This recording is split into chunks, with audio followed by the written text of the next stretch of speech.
Before we dive in, here's another show you can enjoy in the True Story FM family of entertainment podcasts. Do you like movies? Do you like sports? I've never played that sport on the screen, but I really enjoyed how the movie made me feel. Well then, have we got a show for you. The Adrian Moment is where my friend Ocean and I discuss the triangulation of sports, movies, and life. We dive deep into the movies, discussing how they relate to and have affected our lives. We will talk about why the sport matters to the movie, why you don't have to love the sport to enjoy the movie, and mine a few nuggets of meaning inside the story you may not have realized was really there. After listening to our show, come join us for more conversations about the movies that portray the thrill of victory and the agony of defeat. Find the Adrian Moment podcast on your favorite podcast app and join us while we cover the sports you love and the ones you never think about. You will never see sports or sport movies the same again. Okay, now for the lightning round.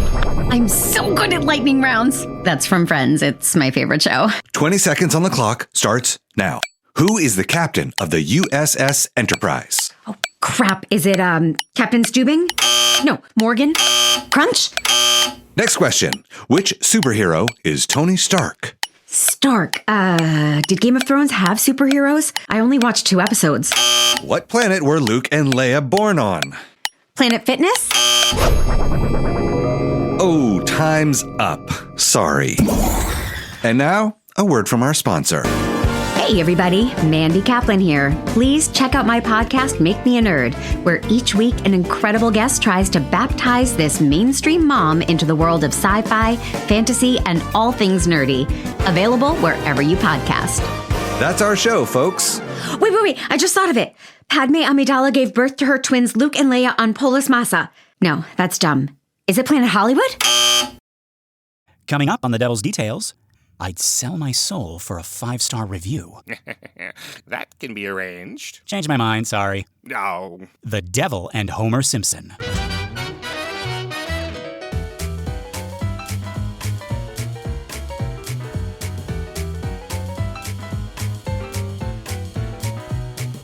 Good morning, Star, and welcome to another episode of The Devil's Details, a show where we dig up, decipher, dissect, and deconstruct the many forms of the devil.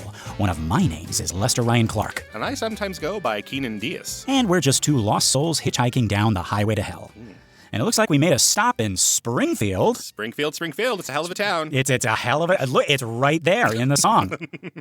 Which Springfield is it?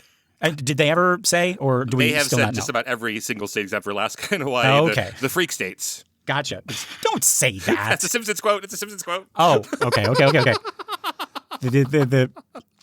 The statements of The Simpsons do not reflect the statements of Banana for Scale, Lester and Keenan. But it is based on Matt Groening's, one of his hometowns of Springfield, Oregon, probably. Oregon, okay. Mm-hmm. All right, gotcha. Okay, all right. Well, there's some information that makes no difference in my life. Like, hey, you asked. I know, but that's what I'm good at. Like, that's, this is, I'm the master of finding out things that like don't affect me at all.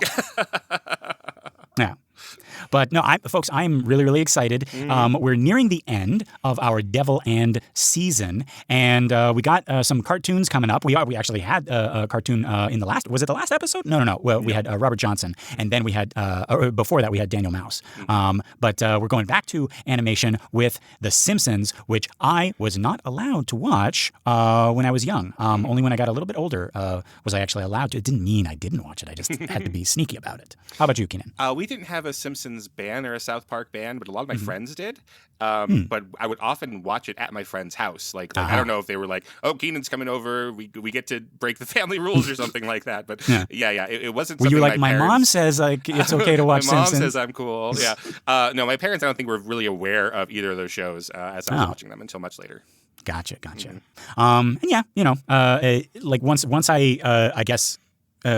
Nagged my parents until they finally relented. The Simpsons became a staple of my childhood, and it was I can hear lines from The Simpsons, not just like reenact the scenes, but like the exact tone of like Hank Azaria or Harry Shearer or Nancy Cartwright or whoever. It's imprinted on my brain. Yep, totally, and it's totally. I'm a little nervous about doing The Simpsons. I guess I'm sort of afraid. Like, first of all, like there are fans who are even bigger fans than either of us of The Simpsons, and not only know it by heart, but know who wrote each line and all of that stuff. But but I'm also a little nervous because I think if people were to, like, if they hadn't known The Simpsons and now they look it up, they'll realize that how not funny we are and that we just copy things from The Simpsons all the time and call it homage. Yes, yeah. We have referenced The Simpsons probably as much, maybe even more than Mrs. Doubtfire. Maybe, yeah. Sometimes without knowing it, probably. Without knowing it, yeah. So now we're actually like in the center of it all, talking about this really, really great episode, which is part of this Treehouse of Horror thing, which was also like regular Simpsons was a staple for my childhood, like just after school, go home, watch episodes of Simpsons back to back. But Halloween, Treehouse of Horror was a staple for Halloween. Right, yeah. And I specifically remember this episode, like being like we had taped it off of TV. Oh, yeah. This is from Treehouse of Horror 4. So this is in the 5th season. So by the 5th season, they've already got, this tradition down for Halloween. Yeah. People who watch The Simpsons nowadays might know that for whatever reason, I'm not really sure why this is, but oftentimes the Treehouse of Horror episode airs in Thanksgiving. And, it's just something going on odd where that's just how the season stacks out for many of the most recent seasons. It comes out a couple of weeks after Halloween into November. Yeah. Okay. Yeah. So there is at least one episode that is a Thanksgiving of Terror. Okay. That I think is a really pretty strong episode. A lot of people obviously know Simpsons from the peak years, which is like season 3 to season, and then you kind of get different estimations, but like season 10 or 11. Some people might say season 3 to 9 or something crazy like that. Yeah. But like a lot of people say that they don't watch The Simpsons anymore. They wouldn't watch The Simpsons. And if that's your bag, that's fine. But I still like the recent episodes that are these parodies. Those still work for me. So the recent Treehouse of Terrors or Treehouse of Horrors and the Thanksgiving of Terrors, I think are mostly still pretty good. Okay. Not peak like season 8 of The Simpsons, but like pretty good.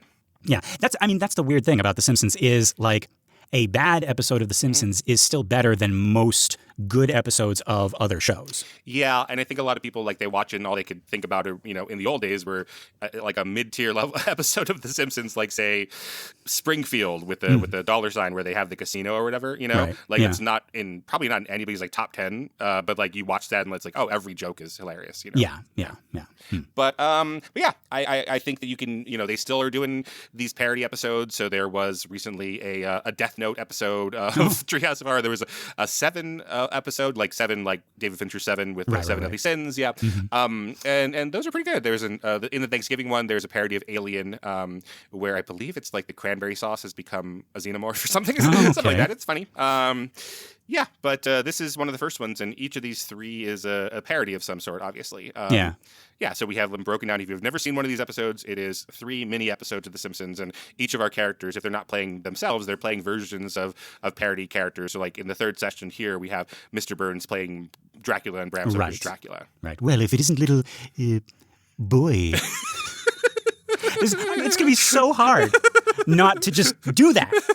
Just to do the lines, because that's the brilliance of the show, folks, is like every other line is like a memorable like bumper sticker line. Right. Well, I don't know if I could do any impressions of this except for Milhouse, because as we've discussed, Milhouse is the character who's closest to me. So Yeah. No. But my mom says I'm cool. Yeah. Wait, that's not this episode. We can't do quotes from other episodes. We're talking about this episode. Yeah.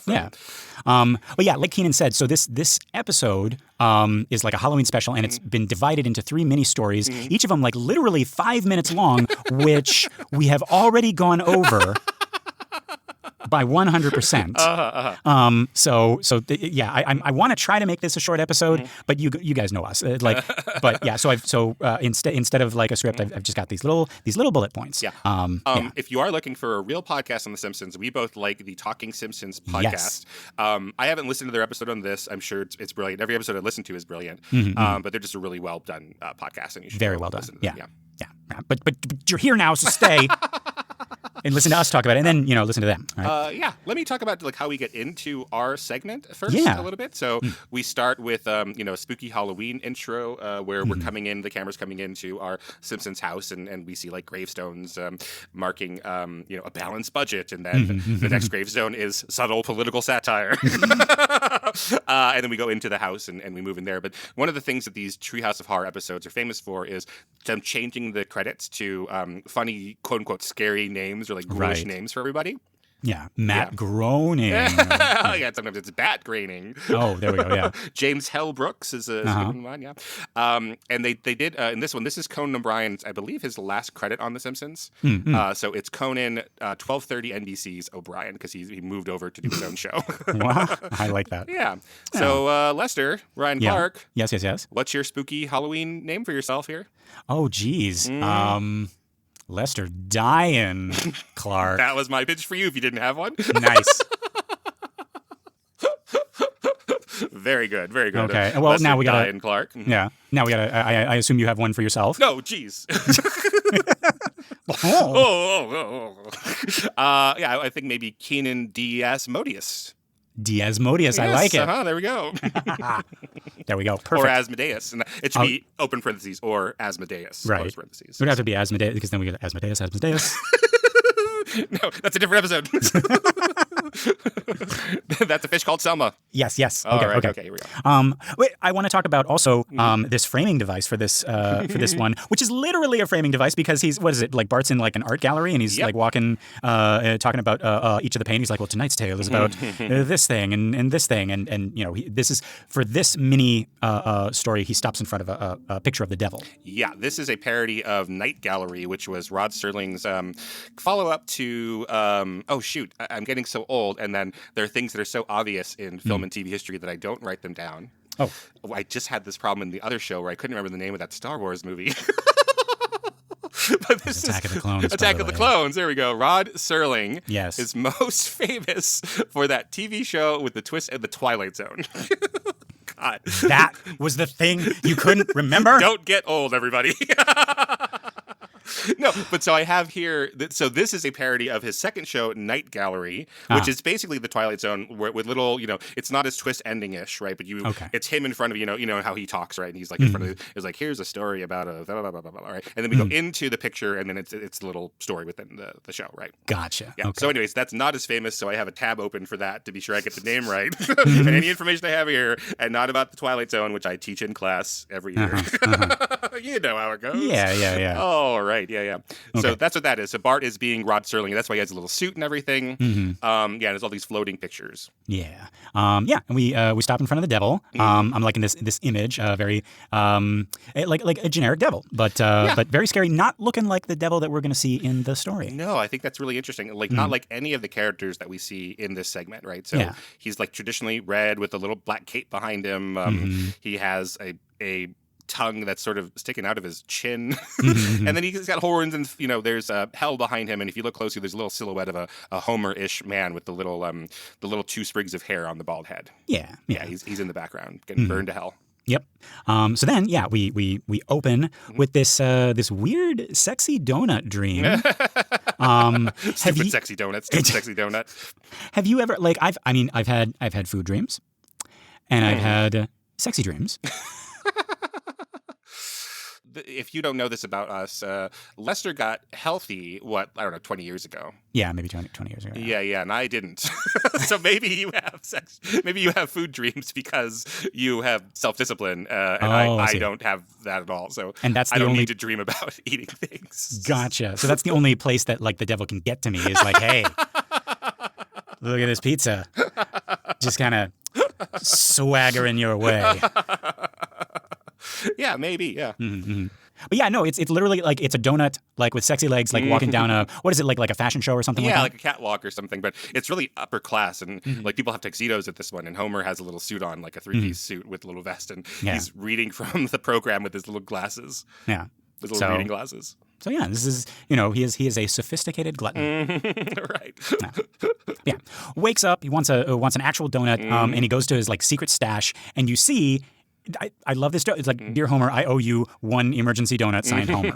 Right. Homer from the past screwed him over. Yeah. And his bastard, he's always one step ahead. It's like you don't get time to breathe Right. between, that was a joke and now that's another joke. Right. Yep. So he's at the plant, which is interesting to start here. Rather than at home. Yeah, he's sleeping. He's having this dream and sleeping at the plant. Yeah. And then he runs into his little station, his nuclear power station, and has the search frantically for for a donut within the emergency procedures book, right? And yeah, he looks up into the sky, which I think is interesting, and says, "I would sell my soul for a donut." Yes, all while the credits are still on the screen. Right. That's what I couldn't get over rewatching this. It's like we have gone so quickly into this thing. Right. Not us. We're talking about the actual episodes. We're Right. 21 minutes in. And then the devil shows up, and it's Flanders, guys. And he's like, Flanders, you're the devil. And he says, it's always the one you least expect. I love that joke. I love that gag.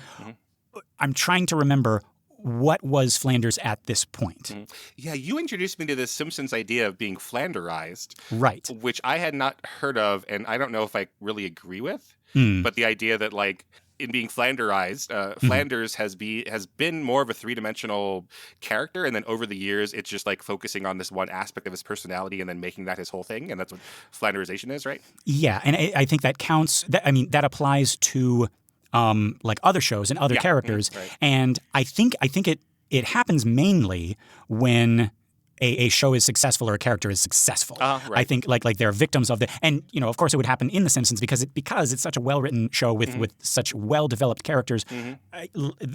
They're well-developed at a certain point in the history of the show. Right. And beloved. And I think I don't know, when they go back into the writing room, they're just like, oh, let's have Flanders do something religious because he's a religious guy, and then that kind of becomes his one thing. Yeah, I don't know that there was much to him before that. That's the center of his life is his relationship with Rod, Todd, Maude, and God. Yeah. So I've never really, I don't know if I understand that argument with him, but I think I'm coming at it from a different way. I actually agree with this whole Flanderization thing, but I'm remembering episodes prior to this where Flanders was that he had his his religion. But there was there's the golf episode where Homer catches him praying right before the match, right? Yep. And he's like, "Oh, nice try." It's like, I already prayed and we can't both win. And then he's like, "It's actually Simpson. We were praying that nobody gets hurt." And it's like, "Oh, Flanders, whatever." But that him insulting Homer like that, calling him that's not something that he does anymore. Oh, okay. And I think I see. It seems like that was he had more stuff to him. He could in that episode doesn't he actually raise his voice and argue with Homer and it's the kids who kind of bring them back together, if I'm remembering correctly. That's true. Yeah, that's true. And he's not this soft spoken. It's it's more he does get angry about things, and he he has more than just his religion. I guess so. Sure. Okay. All right. I think I might see what you're saying. Yeah. I was thinking about that in terms of because I'm also teaching right now my class on the history of Walt Disney, the man, and the evolution of Mickey Mouse, where Mickey Mouse certainly became Flanderized in that he just becomes happy all the time, and you can't today. I mean, it's now a little bit different because now we have these kind of retro cartoons where he is mean again, he is sarcastic again, etc. But say for the past from 1985 until 10 years ago, Mickey Mouse couldn't really even be angry or upset or even disappointed for very long, or he could only just be happy. Where in the old days he would kick cats and look up Minnie's skirt and do anything that Bugs Bunny would do or Popeye would do. Right. Yeah, go back and watch Steamboat Willie, folks. That he what is it? He pulled a cat's tail. And he pulls a cat's tail and whips it around like a noisemaker. Yeah. Yeah. He does something to like a pig and her babies. He pulls on the piglets' tails to make them sing notes. Yeah. It was very, very disturbing to see Mickey Mouse do that. Yeah. But anyways, So to answer your question at this point, Flanders is antagonistic to Homer, but it's mostly a one-sided antagonism still. It's Homer picking on Flanders. Right. Yeah, for the most part. And I think it's established, the joke of him being the devil, I think it's established, oh yes, he's the religious guy. He's the religious guy. I don't know if it's to the point where he's like more religious than Reverend Lovejoy yet. That becomes a joke in a couple of seasons later, where it's Ned is calling up Reverend Lovejoy and he's like, I think Ned, I swallowed a toothpick. Right. But Reverend Lovejoy says, Ned, have you looked into any of the other religions? They're all pretty much the same. So yeah, we've established that Flanders is very religious. So the joke of him being the devil is great. Right. Yeah. Specifically very Christian. Yeah. Yeah. Now, my question is, this Treehouse of Horror thing has nothing to do with the actual show, because like I've seen later episodes of The Simpsons. Maybe this is why I don't like the later episodes, is because they bring back stuff from. That was like originally it was just supposed to be a gag, or it was one of these like little mini-sodes that like didn't have anything to do with the actual plot. Like I think I saw like in my search for this, like another episode where Flanders actually is the devil again. Like that can't be that's not in the lore, is it? No, these are non-canon for sure. That's what I thought. But like I've seen other things where, Homer's like, well, remember that time that I did that thing? And it was like, no, that was a joke. That was like a throwaway thing. Like that's not the rule now. No, Flanders has become the devil. But it is interesting, like sometimes they'll introduce side characters as jokes, right? Like when Homer is selling stuff at the garage sale and he has to sell his Ayatollah Asahola t-shirt and he swears he's going to be able to use that again at some point, and Marge says no. And so he sells it, and anyway, so like he has a shirt that says disco stud, right? But he hasn't finished disco stud, and it just says disco stew, and then stew is there, right? And it's like that's just a one-time joke, but then it's like, okay, well, we'll make him a character now. And that's the birth of disco stew. Yeah, as a punchline. And so similarly in this one, in the next segment that we won't really do a deep dive into, right? That's the parody of the Twilight Zone episode, The Terror, at 20,000 feet. Right. Yeah, we introduce Ooter in this episode. So, really? Okay. Yeah, so Ooter is introduced in a non-canon episode, and then later on they're just like, well, Ooter's great, so we just need him in other episodes. Okay, Yeah. okay. So even though he exists in this non-canon episode, they're like, no, Ooter just lives in Springfield now, and he's the foreign exchange student. Okay, so I guess it's okay. It's more common than I thought. But yeah, okay, I'm glad, unless I'm wrong, I'm glad they didn't keep up with these, like Flanders is the devil. No, whatever. He's definitely not the devil in the canon, yeah. Good. Okay. But there's so many non-canon episodes of The Simpsons. That's the other, okay, yeah. My ADHD, whatever. Or my OCD, yeah. But yeah, we're talking about this one, which is The Devil and Homer Simpson. And I like that Homer cuts right to the chase. Flanders is actually, I'm gonna call him Flanders. Sure, he's Flanders, yeah. Because he's Flanders. But like he actually does the devil thing. He's like, hey, there are ramifications for selling your soul. But Homer's like, no, do you have a donut or not? Right? And I know it's for a gag, but I also like our devil is like trying to give him a fair shot, Right.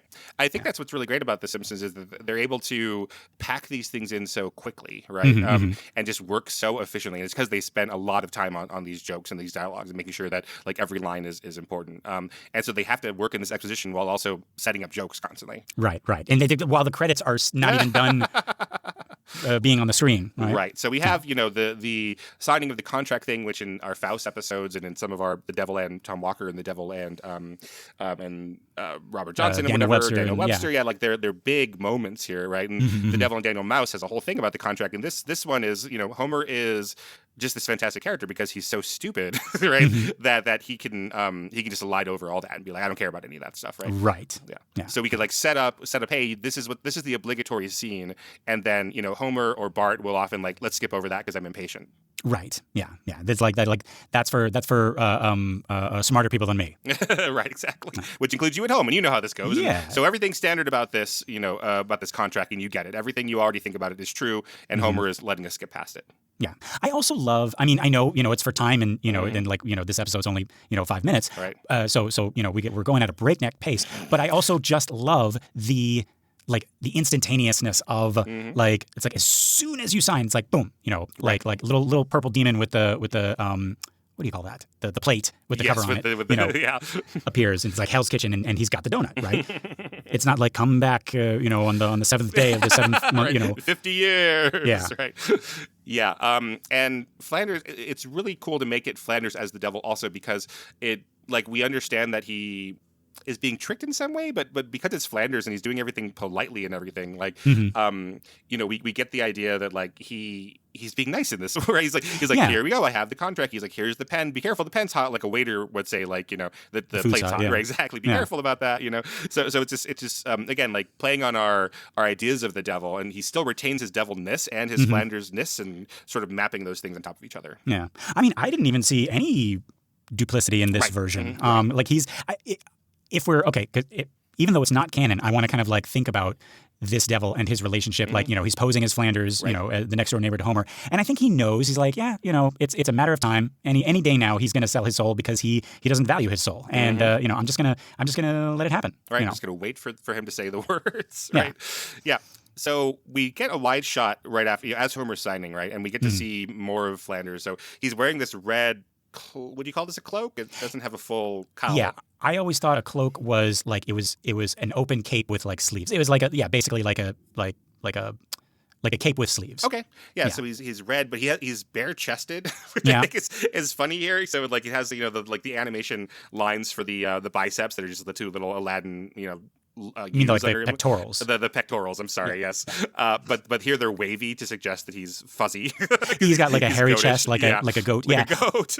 Which and this is before they kind of like established him as like this buff guy, right? Because that's like that's the new Flanderization so joke. There's a new thing about Flanders as he's becoming Flanderized. Yeah. That's what I mean. That's why I'm not really buying the that's why you don't subscribe to that. Okay. No. Yeah, he's in his 60s and he's super buff. Yeah. Yeah. But they didn't decide that yet. Right. For this episode, so he just kind of has like a regular hairy chest. Yeah, and then he's got his slightly more orangey skin than the normal yellow that they all have, but he's got his devil horns are like straight up and down like a Batman more than anything. Yeah, and they're like extensions of his skin, so they're not like they don't have a separate color. Like they're the same color. Right. When we see his hooves, right, that's a different color. His goat hooves, his goat legs, Yeah. Now, what do you think of this loophole? Because and he explains it. He says like, now the instant you finish that donut, I get your soul. Right. And Homer realizes like, hey, what if I don't finish it? When I was little, I was like, that is so smart. Right. Like what? It's not really a loophole though. It's really just clear in the contract. Like once you eat the thing. Yeah. So, but it's really interesting because I guess we haven't really run into that yet because all of our other Faust versions or Tom Walker versions, it's not like once you use up all of this stuff that you wanted, right? It's not like here's $1 million and then once you use all the $1 million and that's where things are going to go bad. Right. So that your soul is his with the signing of the contract. Right. So I'm not sure if that's an invention of the Simpsons writers, but it's the earliest one that I know about right now. I'd love to hear about other versions that people find, but it's a pretty cool invention. And I wouldn't put it past, again, season 5 Simpsons people to have come up with something superior because I think clearly the ending, which we've already sort of talked about, is superior to The Devil and Tom Walker, The Devil and Webster. I think it is the best possible ending. Right. Now, I love the animation and the design of this next again, it's just a little bit, right? He's like, I'm smarter than the devil, right?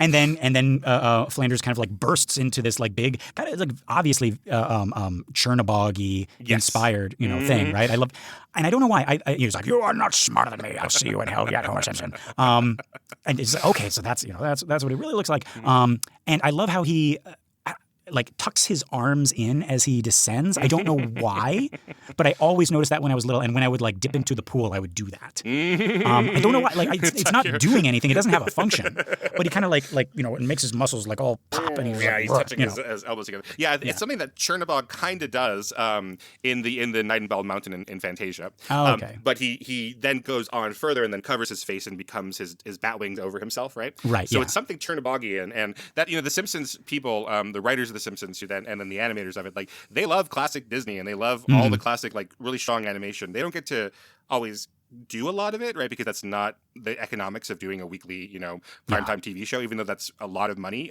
it's not Disney money. It's not feature film making money. So I like here in the Treehouse of Horror episodes where they can do cool, crazy animation. Because not only does he morphs into Chernobog, but the perspective of the room shifts and the camera seems to pull back and the whole room like melds and morphs and becomes devilish. Yeah. And I love just, we might not even see it. We don't even need to see it, but I love that they added this little flash of Flanders' face right before he disappears. Yeah, you have to because I watched this over and over again and was trying to get it frame by frame, and then there's just like a frame where you see Flanders back as the devil in this like burning bush type of thing, but like an evil burning bush. It's like a Captain Howdy. It's like, oh, Yeah, exactly. Yeah. And that Flanders has the little angry eyebrows. He's pretty pissed. Yeah.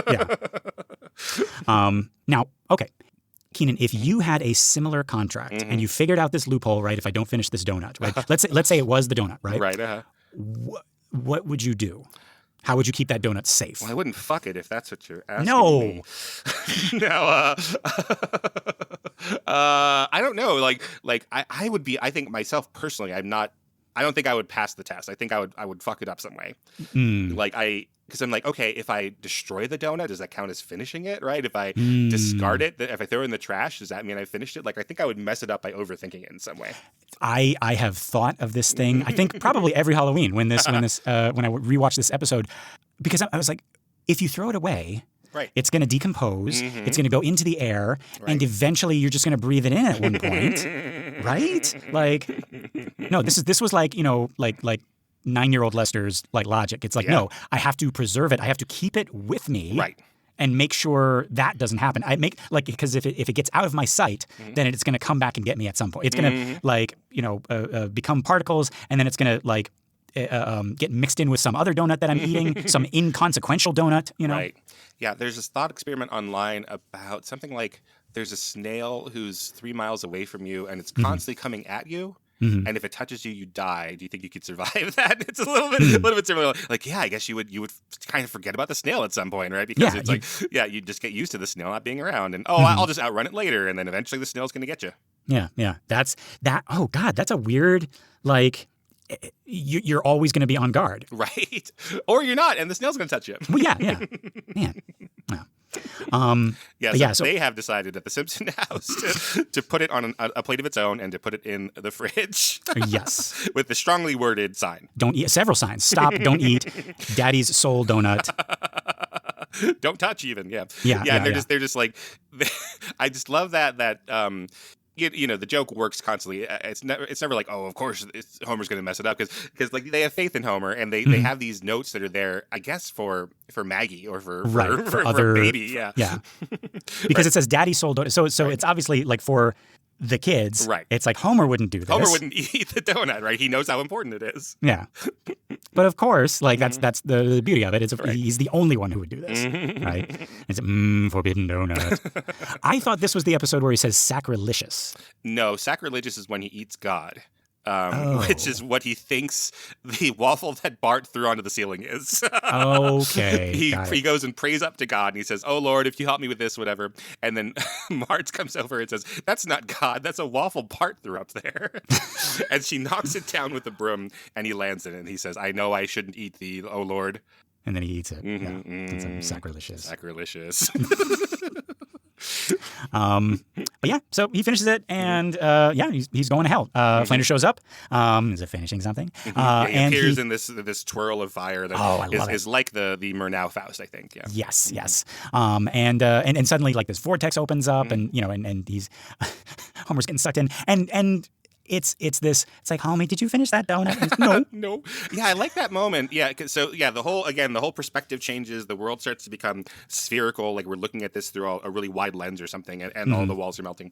And he starts to get sucked in, and he's holding onto the fridge. And yeah, I really like that aspect of Homer, because it's like, even though he knows he messed up, he's often like afraid to admit it to Marge, because he's still like afraid of like disappointing like a little her. kid. Yeah. like getting mom mad or getting your mom disappointed is worse than admitting going to help. Right. Yeah.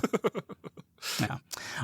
But yeah, and then he gets stuck because Homer fat joke. And Flanders, your wide behind won't save you this time. And then I don't know why, but I love this too. Bart walks in, like he's in the background. Yeah. They got up to see what was going on. Yeah. And he just turns like, "Hey, Bart." Like, hey. And hey.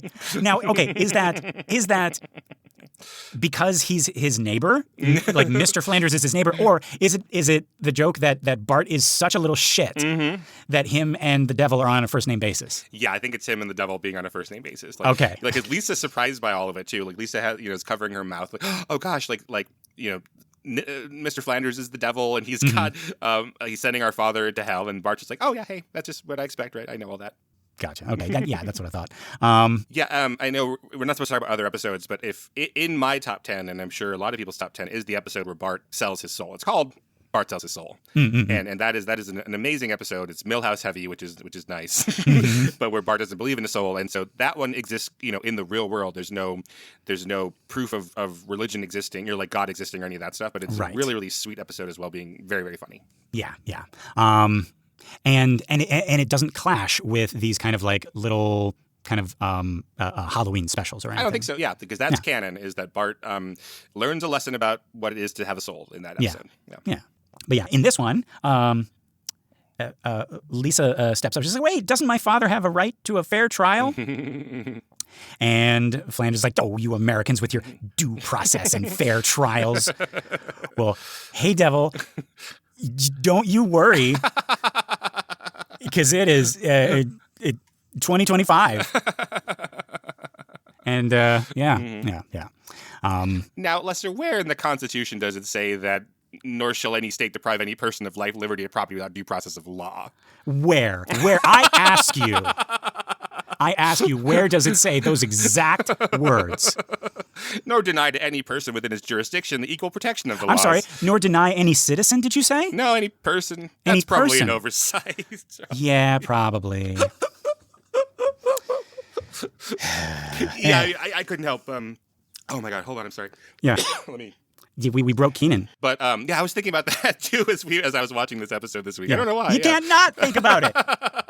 But it's interesting because like that's something that comes from the Devil and Daniel Webster, right? Yes. Because they have the jury there as well. But in the text of that, right, Benet is really kind of he's really tongue in cheek. Like both Washington Irving and Benet are like oh, that's this peculiar thing about Americans, and kind of doing this like from this like view from 40,000 feet, like this objective, like, oh, that's just something Americans do here, right? So for whatever reason, this one strikes me as more like in the moment, I guess. It's like, and like the devil like actually dramatizing it and them calling attention to it. I don't know. It hit me in this one bigger than the other ones. That this is something that the devil thinks Americans have this problem. Oh, okay. So okay. I see what you're saying. What you're saying is that in the other stories we've had so far, like, starting with the Devil and Daniel Webster and like all these other, ones that copy the trial and the jury of the damned and everything like that, the idea is that if the devil had his way, there wouldn't be a trial because like the afterlife doesn't work like that. Right. But because he's taking an American's soul, it's like, oh, geez, these Americans, we got to do the freaking trial. It just underlined a little bit more. Yeah. In the other ones, Devil and Daniel Webster, the devil or Miss Old Scratch is like, yeah, I guess so. It's, just this wily sort of thing. He just kind of accepts it as like, that's what I have to deal with here. Okay. And then here, like he clearly was trying to get away with it. Right. It's like, oh, you Americans and your protections. And it just feels more, early Simpsons it can be very cynical, but there's often like syrupy, optimistic episodes like Lisa Goes to Washington and that kind of thing. See, I always said, wow, okay, that's I feel weird about saying this, but like, I mean, because we're almost at the end of this season, but I always assumed, as early as the introduction of this trope, the hellish trial with Daniel Webster, I always assumed that Benet was implying that, hey, this like court system that we have on Earth, they have it in the afterlife too, and so the devil's totally fine with doing this. Like it's almost like because like that's how we paint heaven and hell is like, oh yeah, they have streets paved with gold because we have streets paved with something, right? So it's like heaven might not have streets, but like so I thought Benet and everybody else who did this gag about like the trial was implying that it's like, oh yeah, okay, a trial. Yeah, we have trials all the time. It's like we have a bureaucracy in hell. Like, we've done this before. But what you're saying is this is like a particular thorn in the devil's side whenever he goes to take an American. I believe so, right. I see, because like, Americans have this exceptional criminal justice process, yeah. Aha, okay. So we're kind of, so Benet is kind of making the joke of like we found like the best, we're doing it the best way. Yeah, absolutely. I think it's so good that like it beats the devil. Yeah, absolutely. Okay. You hear that, administration? Oh, they hear it. Yeah. Yeah. But yeah, no. I love it. And actually, this is where I learned what due process was. Oh, sure. Was from Flanders Devil saying it in there. It's like, you due process and fair trials. Right. But yeah, so he's like, okay, we'll have the trial tomorrow. But until then, you're going to spend the day in hell. Like the exact cadence. I remember everything. And then he does like a little plunger thing. And Homer goes down to hell. I love the, this kind of like hellscape that he falls through. It's like all these caverns and caves. Yeah. Did we talk about what does hell look like to, like, in your mind? Does it have a roof? Is it in a cavern, or is it like the world with a sky but on fire? No, when I imagine hell, just like first, like a word association, it is the cavern. It's a cave. There's fire down there. There's pits of fire. All that stuff. I think if I were to search my heart, right, I think that hell is much more abstract than that.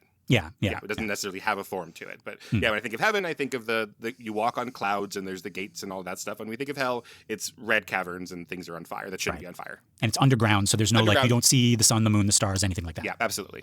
Gotcha. Okay. Yeah. That's kind of that's my kind of like instant, immediate vision of it too. Yeah. So if they were to do any other version than our instant, first come, first serve, like word association thing, they'd have to explain it. And again, we're working so quickly here, so we have to, do things that, when we're just starting to set up, okay, he is in hell, we need to see actual hell and not some Flandersy hell that would require a joke and would require, 5 seconds of dialogue, because we just need to establish that this is what this is, right? Yeah.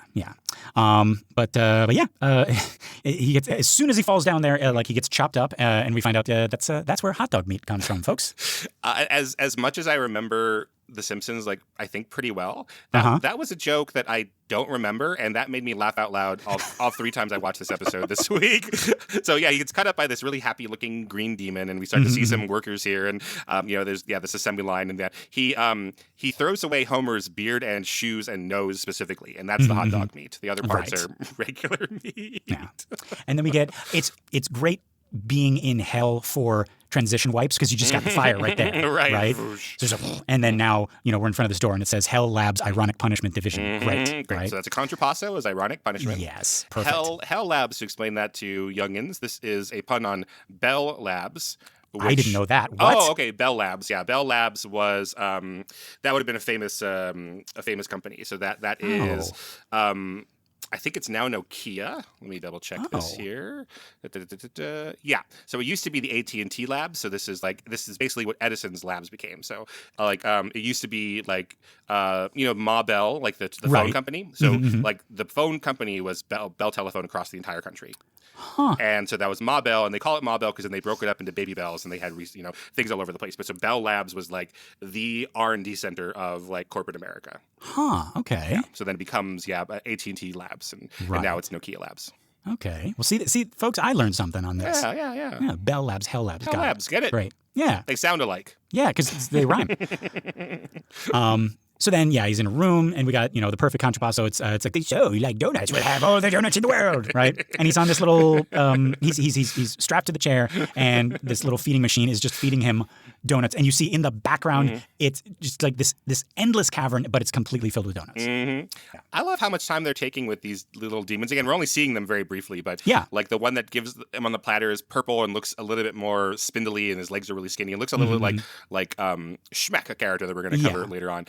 And then the one on the assembly line is this green one. He's all muscly. And this one's kind of portly like Homer. Yeah. Like he's kind of rounder, and he's wearing these suspenders, and he's blue, and he has little tiny horns. And like they didn't have to do that. They could have all just been, red devils and all look identical, right? Right. And even the middle one, like, the one that chops Homer up, I forgot to mention this, but like he doesn't even speak, but he has this personality of like he loves his work. He loves his work. He's being very like careful and dainty with like his, the cutting, and he just like lifts it up, and he's like, oh, I love my job. Yeah. So this one is the first one that speaks, and I like Hank Azaria here, right? He sounds a little like Mo. Yeah. It's and Mo, like he just really, really loves the emotional torture of this. He's just like ready to sink his teeth into it. Yeah. Yeah. But then we get, a fade, and that infinite cavern is now completely empty, and Homer is eating the last of the donuts. He's a little bit bigger. He's more bloated, and but he's still happy. He's still waving his feet can't touch the ground anymore, and he's like waving them like a baby. Yeah. Yeah. And one of the like the feeders is empty. He's like more, and then just more donuts, and we get this close up of our Mo demon. He's like, I don't understand it. James Coco went mad in 15 minutes, and I laughed when I was little. Uh-huh. Didn't know who James Coco No, was. didn't know who James Coco was, sure. Still don't know. But he's got a great name, doesn't he? Yeah. But it's like, we don't need to know, though. Right. We assume that he is like a bigger guy who, I don't know, like liked food or something like that, and hell worked on him. I think that's the joke, right? That's the joke, right? Yeah, so he was just he was a bigger actor. He was probably, in the early 80s, like 50 pounds lighter than I am, and he's like the butt of jokes, like the episode King Size Homer where he becomes disabled Homer makes himself disabled, right? Qualified for disability by making himself weigh 300 pounds. Oh. But that's in the 90s, and it's like, oh, what's a comically large number for people to weigh, and they pick 300 pounds, right? Just like how different this is, like we wouldn't think of. I don't think James Coco would get joked at today about his weight. He looks like a normal looking person. Yeah, I actually, even though I'm joking about like how I still don't know who he is, like I did a quick Google search, and I'm like, that guy? Really? That guy, like he's the punchline for the fat joke, and I think partially it's because he has that great name, right? James Coco. James Coco, right? But yeah, like, and if I ever like saw a movie, right, with like his credit in there, I'd be like, oh, the Simpsons joke guy. The Simpsons joke guy, yeah. Eventually, you'll probably see like where he plays like Hercule Poirot somewhere. Like that's probably where you'll discover him first. Yeah. But yeah, he's not like Sherman Klump or something. He's a regular looking guy today. Yeah. So yeah, like, and then that's it. I forget how like expertly they are at not having to have like an end to or a transition. Right. It's like, okay, well, that's all the hell jokes we have. Right. We don't need any more. It's not like, it's like, okay, Homer, now it's time to go, 3 days have passed. You got, 24 hours has passed. You got to go back up to Earth. We don't need that. No. We just cut, and now it's the Simpsons living room, and he just like pops there. He just, and flaming cage materializes around him. Right. Now we do have a deleted scene because this stuff has to go so quickly. So you've probably seen it. So this is in the, let me get this number right, 138th episode spectacular, and they do show you some deleted scenes here from this episode, including one where Homer's decapitated head, they roll it down a bowling alley and use it, but it doesn't knock down the pins. It breaks open, and there's a little note in there that says, "I owe you one brain, signed God." I vaguely remember that. Yeah, which is a callback to "I owe you one donut, signed Homer." Right. Yeah. And that's okay. And so when he appears in the living room, his head falls off for a second. Oh, you're right. Yeah. That's why. Yeah, so that's still in the show. Yeah, he appears in a flaming cage, and then his head falls off. Yeah. And I was like, that's a weird thing. That but still like, works, okay. though. Yeah, it's still like, hell sucks. Because he's dead. Yeah. He lost his head. Yeah. Yeah. And then we got Lionel Hutz. This isn't his first. Is it? Is this? I don't believe so, but there is another deleted scene. Oh. That we referenced in our opening, and I was telling you that's not in this episode, and you had trouble believing me because it's so familiar to us, right? Where Marge is on the phone, she's in the yellow pages looking for a lawyer, and she comes across Lionel Hutz's number, and he says, and she says, we win your trial in 30 minutes or less, or you get a free pizza. And then Bart says while he's watching Marge do this, man, I would sell my soul for a Formula One racing car. Yeah. Well, he's specifically looking into the corner, like waiting for the devil to appear. Yes. Yeah. He's just saying it to piss the devil off and to bother him. Yeah. Right. And then Flanders appears. He's leaning on the car. He's twirling his tail. Right. He's like, well, that can be arranged. Right. Yeah. So we've cut out the intro. So yeah, we don't need her calling for Lionel Hutz in the finished version. Right. He just shows up. We're like, okay, here I am. Like, we understand that. He shows up combing his hair with a dingle hopper. I thought that was just a fork. Yeah, that's what dingle hopper is. Right, isn't it? Yes. Why I walked right no, it wasn't supposed to be a setup into or that. Anything. It wasn't a trick. Yeah, but he's doing the aerial thing, combing his hair with a fork. I didn't even, I just thought, that because he's like, it's like a cheap, he's so sham silly. guy. Yeah, he's so great. I like that he wasn't called, actually. It goes with the ambulance chaser type thing. Like he was just kind of like out in their dumpsters or something. Right. Yeah. There's another episode where they need him, and he happens to have been outside looking. I couldn't help overhearing you while I was outside digging through your trash. Oh, okay. Well, there we go. See. Yeah, that's when they need a babysitter. Okay. Yeah. He was like, I watched an episode of Matlock in a bar last night. The sound wasn't on, but I think I got the gist of it. That's so funny.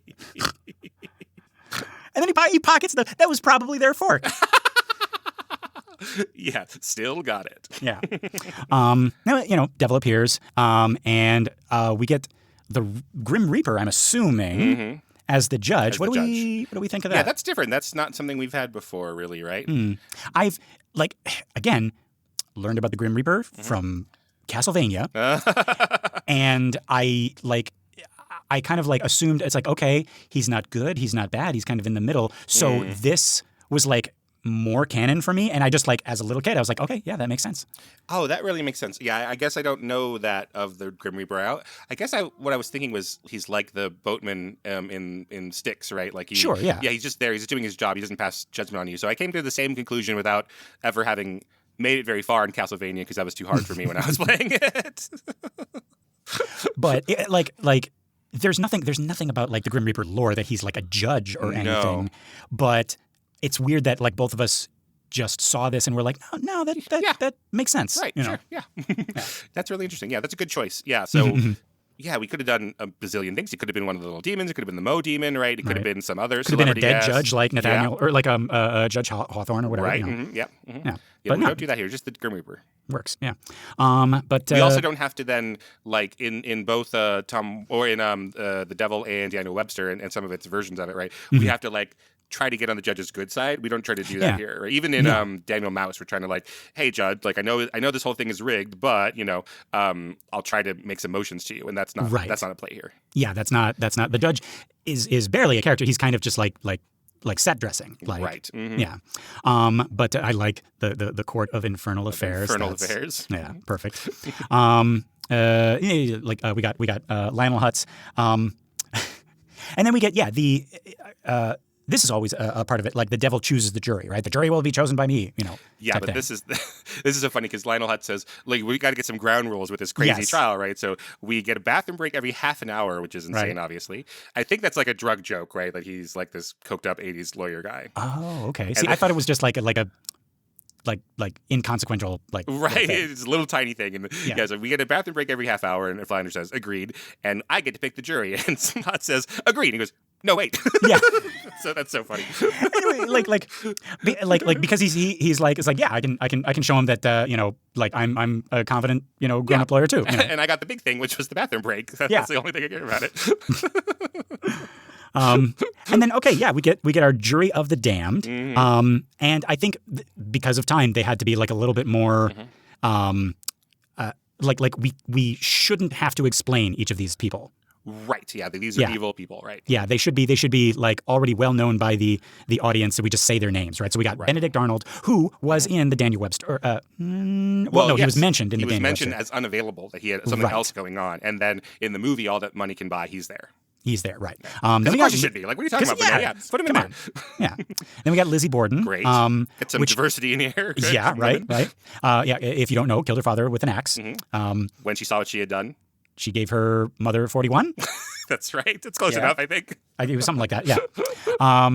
And then okay, this is I don't know this joke. The starting lineup. Oh no, wait, Blackbeard the Pirate, John Wilkes Booth, right? John Dillinger. All of these make sense. Right. And then the starting lineup of the 1976 Philadelphia Flyers, and they're the ones that like the Simpson family goes Yeah, again, it's like the James Coco joke, right? Like as a kid, I have no idea what that means. Today, I don't know what that means, and it just is funny, right? Just like John Wilkes Booth, Blackbeard, John Dillinger, and the starting line of the 1976 Philadelphia, and you just go, oh, that's just like it has the rhythm to it. It has the funny fa sound. Like everything works here, right? Yeah. So I did look it up though. So they were called the Flyers have often been called the Broad Street Bullies. Oh. And they kind of had this reputation for being, from what I'm reading from like modern sources, unfairly condemned for kind of being brutish and not being very elegant in their play.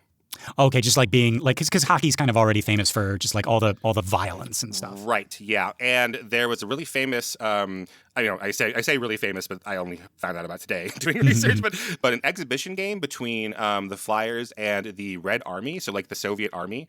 So they called it the Red Army team because most of the players were in the Soviet Army. And there was this really infamous moment where even like Americans were like, "Whoa, you shouldn't do that even to these Ruskies."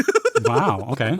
Yeah, where there was a slight injury and there was some roughhousing, and one of the Russian players like fell on his back and wasn't getting up for like a full minute, and the refs didn't call anything, and the Russian team were like, whoa, like this is an exhibition game. We're supposed to like be like peace time for sports, right? Yeah. And they were like complaining to the refs that they didn't call this the thing that they thought was really clear, and then the owner of the Flyers goes over there and is reported to have said like hey, if you don't get on with the game, you're not going to get paid. Whoa. And so like that was sort of the news and so even like the whole game was like I can't imagine this kind of game. It's like Rocky versus Ivan Drago. Yeah. It's like you were supposed to be on the American team, and then somehow the Flyers like got this bad reputation from this exhibition game. Wow. Okay. Where they were so, even at the the owners were so brutish of the Flyers that they were like, this team's really fucked up. Yeah. Huh. Okay. Well, now we know. Now we know why the Simpson family is like that. Yeah, and it still works out that, right? So like that's funny. I don't know why that's funny, but you're telling me it's funny through the rhythm of it, and I agree, it's funny. Yeah. And then of course we got Richard Nixon. And he's the last of the jury, and. He proclaims he's not dead yet. Yes, but I'm not dead yet. In fact, I just wrote an article for Redbook. That's so funny. He's like, hey, listen, I did a favor for you. He's like, yes, master. That's so funny. I knew. We were just going to go line by fucking line. But I think we got to like explain the context of Richard Nixon. You do? Folks, yes. Folks, in the future, if you can believe it, there was a time when Nixon was the worst president. And that was the joke, is that he is in hell and he calls Satan master. Right. Yeah, that he was the most corrupt president. Yes. Yeah. Nixon. I don't know how much you look at like presidential ratings and that kind of thing. Do you know those like historians every couple of years like put together like little polls and stuff about who the best presidents are and the worst presidents are? Yeah. So they try to avoid talking about the current president because you don't really know, right? I mean, right. You don't really know, but the current president has already been president, so so it wouldn't be surprising to know that the current president in most of those is pretty low. He's never the bottom. But on I saw one, and it was on Fox News, so I don't know what the fuck to think. But the two lowest were his first term and second term. I'd like to see that one. Yeah. Yeah. I think that most historians would agree that James Buchanan is the worst president because he led directly to the Civil War. So that's pretty bad. And then a lot of them don't rank William Henry Harrison, but one of the ones recently I saw had Trump under William Henry Harrison, who died in 30 days. Yeah. So usually they keep him out of that. But, and I remember that from The Simpsons, folks. Right. Oh, but you know what? That messes up a joke that The Simpsons had, which is when Bart is spanked by George H.W. Bush. Right. And Grandpa's like, oh, big whooped. I was spanked by Grover Cleveland on 2 non-consecutive occasions. Because that used to be just famous. Like every school kid knew that Grover Cleveland was the only president who served 2 non-consecutive terms. But now Trump has served 2 non-consecutive terms. So. Yeah. And only 2. Right? Future listeners? No. Okay. Anyway, we're talking about the devil now.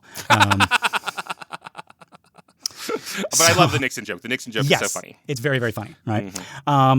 You're right. This is kind of breaking news, I guess. This one here, has Donald Trump below James Buchanan. Mm-hmm.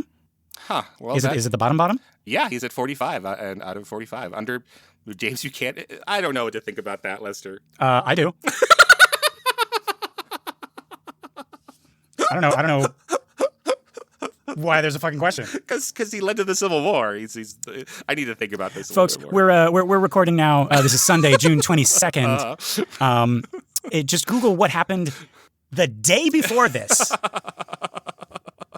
You know what happened. I know what happened the day before this. Okay, all right. I'm just saying. All right, okay. Okay. That's saying something. Yeah, is what I mean. That's a so big wait. You're saying take. James Buchanan led to the Civil War? Yeah. Okay. All right. Directly, he was the president as the Civil War started, and he didn't do anything about the Civil War. He's just like, not my problem. Yeah, I not similar at all.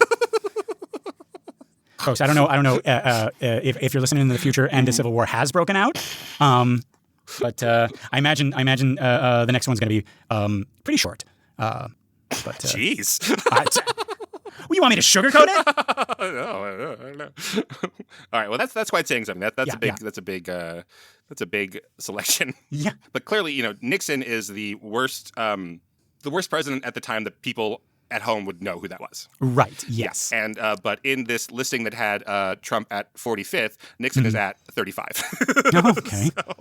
But it has people that wouldn't be as funny of a joke. Like maybe Herbert Hoover, but he was bad, but not corrupt, right? Yeah. Yeah. So he's like so Nixon was bad, and he was like famous for being bad. Yeah, he was famously corrupt. That was like his the stereotype of him. Did criminal acts, yeah. And then the reason he's so high is because he did, great things, like he did the EPA and the Clean Water Act or whatever, and all this stuff. But he was like famously like just craven and like doing it just to get votes. And like you have all these interviews of him just saying that like we're going to do this and just to get votes. He doesn't have actually any morals. It seems he didn't really care about race, but he would use that as a cudgel and that kind of thing. Yeah. Huh. Yeah. It reminds me of nobody today.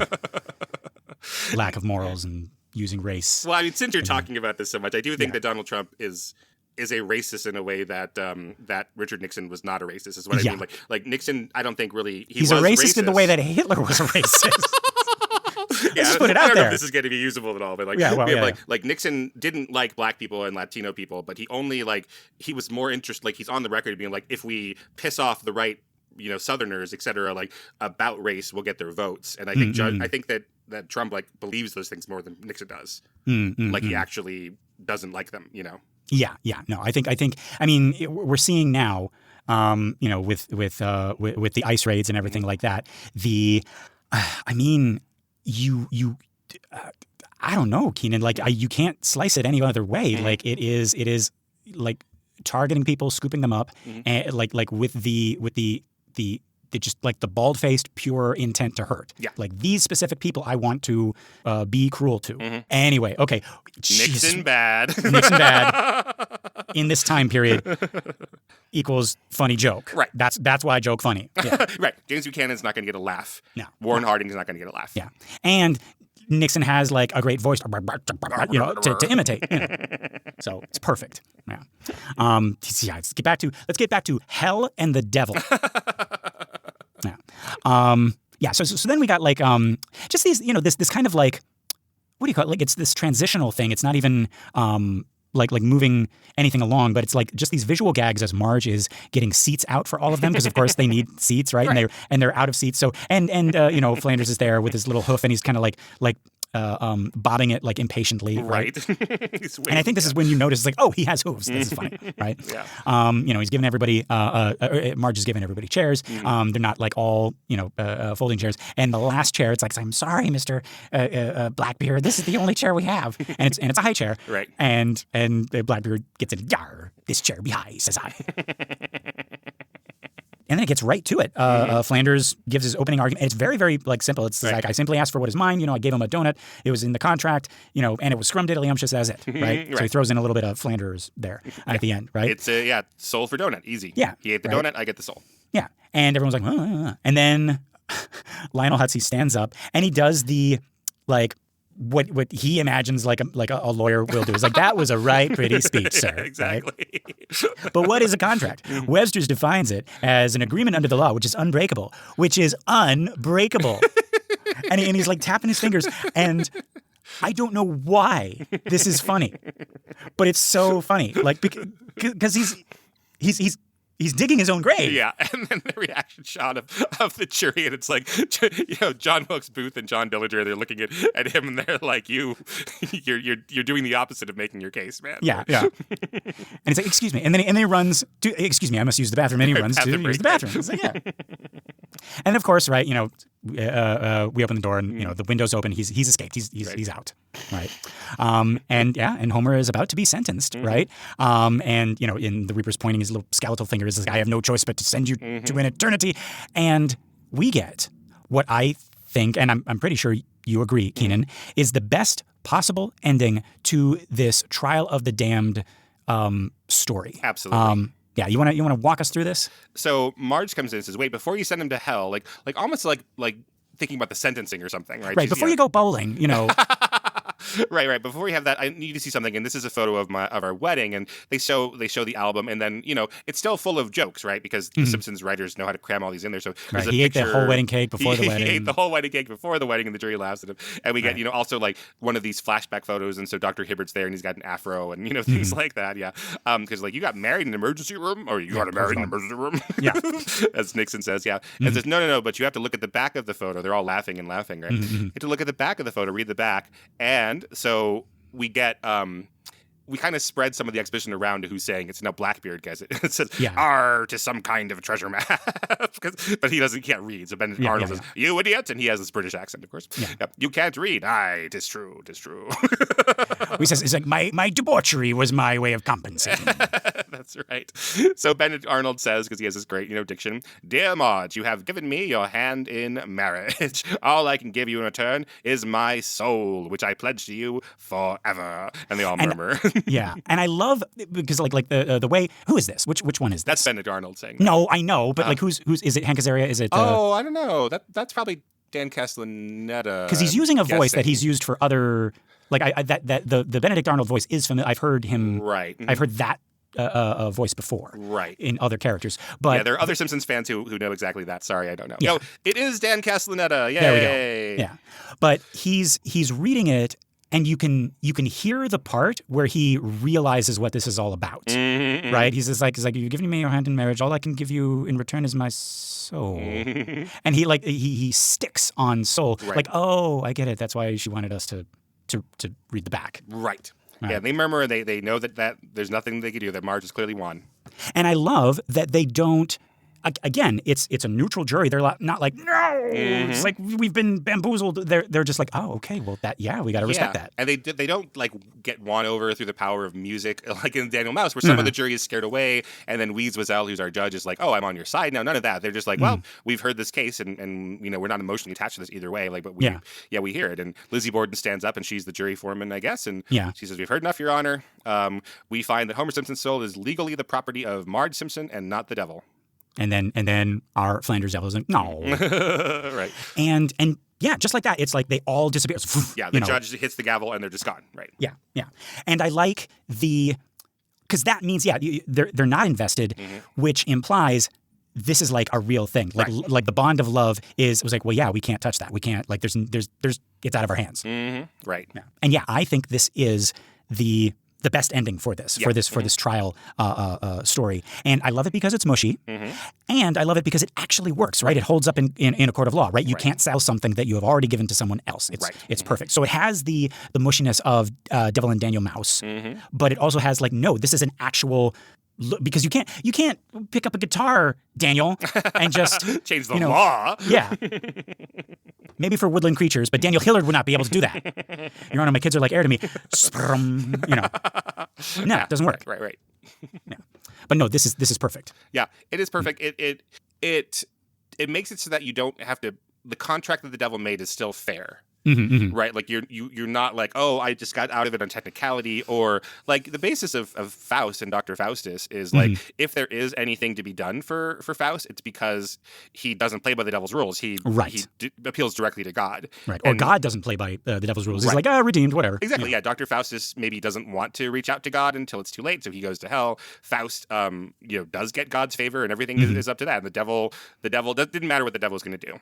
Yeah. Right. But so here it does matter what the devil was going to do. And the devil played fair and had this trial, but yeah, it is the power of love winning, but it's also sound. It's like sound, like emotionally, but also just logically and legally It doesn't diminish the devil, right? I think that's part of the problem with some of the Faust stuff is either if God comes in and saves the day, then the devil wasn't that big of a deal to begin with because God is always going to just overpower the devil. Right. The devil was never a threat. Yeah, the devil was never really a threat. Yeah, or takes it out of the hands of any of the characters. And if the devil can be like beaten by a mortal like Daniel Webster, right? Even one as like celebrated as Daniel Webster, then why are any of us afraid of him? Yeah, and that's just jury nullification, which again is weird, and I don't know if that would stand up in 1994 the same way. Right, yeah. But no, this one has all of those things. It has like all the reasons I love those other individual ones. Combined, because then you got also the legality of it. It fits perfectly. Right. So then we have our last deleted scene, which would go here, where Lionel Hutz comes back in and with the pizza because he didn't win the case in 30 minutes. It says, well, Mr. Simpson, I didn't win your case, so here's your pizza after all, right? It's just, we did win the case. And he opens the box and says, that's okay, the box is empty. Yeah. Which again is like those are deleted scenes, but they still are part of our, like, they're in our vocabulary, like in our comedy vocabulary. Right. Yeah. Yeah. And you know, this devil is not without his grudges and his pettiness, right? So you know, it's like, okay, Homer, you get your soul back, but let that ill-gotten donut be forever on your head. Yeah. And that's great too. Like that's still that's still fair, I think. Like it's so they win the case, and the devil can still have this ending that it's not going to be creepy. Like it's not going to be a scary ending, but like it still shows the devil as being powerful. Like he could just curse someone because he can curse someone because he's pissed at them. Right, because he wasted his time. Yeah, he can't get his soul. Okay, that's fine, but I can still fuck with you. I'm the devil. Yeah, right. And it's like it also highlights that he had the power to do that the whole time. Right. But overstepping, you know, like. Soul property was something that even he couldn't do without that trial. Yeah. Yeah. And then, of course, right, because we got to have this last visual gag is now Homer's head is a donut. And because he's Homer, he's nibbling on it. Yeah, and the kids love it. They're looking up at him. Bart and Lisa, they're like really impressed by now their dad's head is a donut, right? But yeah, as he's eating his own head, Marge says, Homer, stop picking at it. Right. Which is so true. It's true in the way that like you know your significant your partner will say that about like a mosquito bite you have or a, you know it's like a lovey, like, you know, kind of like fussing over your bite. It's like, stop picking, you know, just leave it alone. You know, stop picking at your cheek where you're biting. You're just going to make it bite some more. Like, this is for you. Come on, what are you doing? He's like, oh, but I'm so sweet and tasty. So sweet and tasty. Well, time to go to work. Yes. And Lisa said, I wouldn't go outside if I were you. And of course, all the police in town are waiting there with their coffees. Don't worry, boys. He's got to come out sometime. Yeah. And that's how we end. And I love we end on, so we begin on a donut joke that has nothing to do with anything. We end on a donut, like, cops eat donuts joke that has nothing to do with the devil or anything like that. It's just there. Right? Yeah, great. I saw there was a couple of people down at the downtown LA protests. They put donuts on fishing lines, and they all stood in a line in front of like the line of police officers, and they took a picture, and they captioned it, "Ice fishing," which I thought was very funny. That's very funny. I could use a donut after all of this, I think. You know what? Yeah. Folks, get yourself a donut, right? You don't have to sell your souls, right? Yeah. But yeah, folks, I think I'm gonna go enjoy a damning donut myself. So, folks, this has been another episode of The Devil's Details. I've been Lester Ryan Clark. You can summon me on all the socials as Lester Ryan Clark. And I've been Kynan D. Asmodeus, and you can invoke me on Instagram and Letterboxd as Howdy Kynan. All right, Lester Ryan Clark. There we go. Yeah. Find more of our shows and other really cool podcasts at truestory.fm, or you can write to us at Banana for Scale Mail, that's MAIL, @gmail.com. We had our Facebook listener group, Banana for Scale. That's a community for all of our shows, including this one. It's a private group, but just request to join and we'll let you into the Infernal family. Wouldst thou like to live deliciously? We're not even asking for your souls. Just give us a 5 pentagram rating on iTunes or Spotify or wherever you listen to our show. That and sharing the show by word of mouth or on social media helps our little podcast grow and find more cool people like you. All right, folks, until next week, love and hisses. Mwah.